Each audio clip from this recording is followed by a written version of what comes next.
हाँ, तो एक कहानी है राहुल की, जिसकी उम्र होती है 25 साल और वो होता है एक आईटी प्रोफेशनल। राहुल के फैमिली में होता है उसके पापा और उसकी एक सौतेली माँ। उसकी एक गर्लफ्रेंड भी होती है, पर उसके बारे में वो कभी शेयर नहीं करता, बिकॉज वो उससे उम्र में बड़ी होती है और उसको वो पता नहीं होता कि जो मैं उसके लिए फील करता हूं, क्या वो भी मेरे लिए वो फील करती है। वो इसी के बीच कंफ्यूज होता है, इसीलिए वो कभी अपने गर्लफ्रेंड के बारे में कभी शेयर नहीं करता।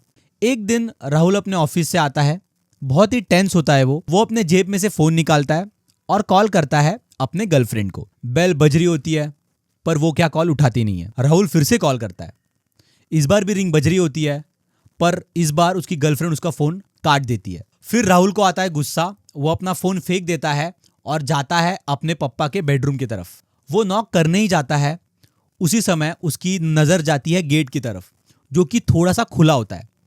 वो गेट को पूरा खोलता है और देखता है कि उसके पप्पा और उसकी सौतेली माँ सेक्स कर रहे होते हैं। वो देखते ही वो दरवाजा बंद करके जाता है अपने बेडरूम की तरफ। 1 अप्रैल 2023, बेडरूम के सीन के 2 दिन बाद। ये दिन थोड़ा स्पेशल होता है, बिकॉज राहुल के सौतेली माँ का 40वां बर्थडे होता है। उस दिन राहुल के ऑफिस को भी छुट्टी होती है, तो वो अपने लिविंग रूम में ऐसे ही बैठा होता है और अपनी गर्लफ्रेंड को याद कर रहा होता है। उसी वक्त उसकी मम्मी आती है और उसे बोलती है, बेटा मैं अभी जरा बाहर जा रही हूँ अपने दोस्तों के साथ किटी पार्टी मनाने के लिए। तो जैसे ही हमारी किटी पार्टी खत्म हो जाए तो तुम और तुम्हारे पापा उसी होटल में आना, हम रात का खाना वहां पे ही करेंगे। राहुल ओके तो बोलता है, पर वो अपने गर्लफ्रेंड के बारे में ही सोचता रहता है। उसी वक्त उसके इंस्टाग्राम का नोटिफिकेशन आता है और वो नोटिफिकेशन होता है उसके गर्लफ्रेंड के स्टोरी का, जहां पे वो अपने दोस्तों के साथ पार्टी कर रही होती है। वो स्टोरी देखते ही राहुल पागल हो जाता है और मन ही मन सोचता है कि आज मैं अपने गर्लफ्रेंड को प्रपोज करके ही रहूंगा। ये बोलते ही वो जाता है अपने बेडरूम में, एक सूट निकालता है, सूट पहनता है, अपनी गाड़ी की तरफ भागता है और निकल पड़ता है अपनी गर्लफ्रेंड को प्रपोज करने के लिए। 1 घंटे बाद वो रेस्टोरेंट पहुंच जाता है और रेस्टोरेंट पहुंचते ही उसको उसकी गर्लफ्रेंड की गाड़ी दिख जाती है।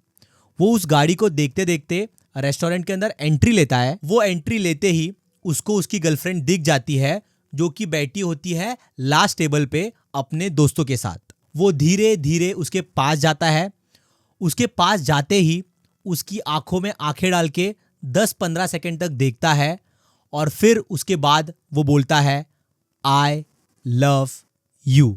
ये सुनने के बाद उसकी गर्लफ्रेंड भी थोड़ी सरप्राइज हो जाती है।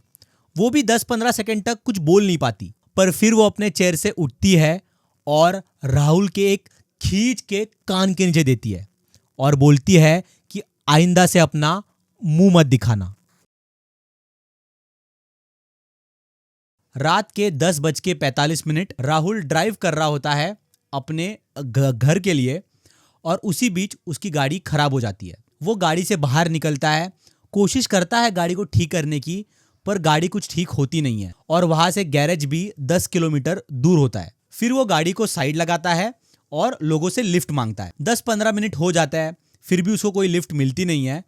फिर अचानक से 5 मिनट बाद एक गाड़ी उसके पास आके रुकती है। राहुल भी थोड़ा शॉक हो जाता है।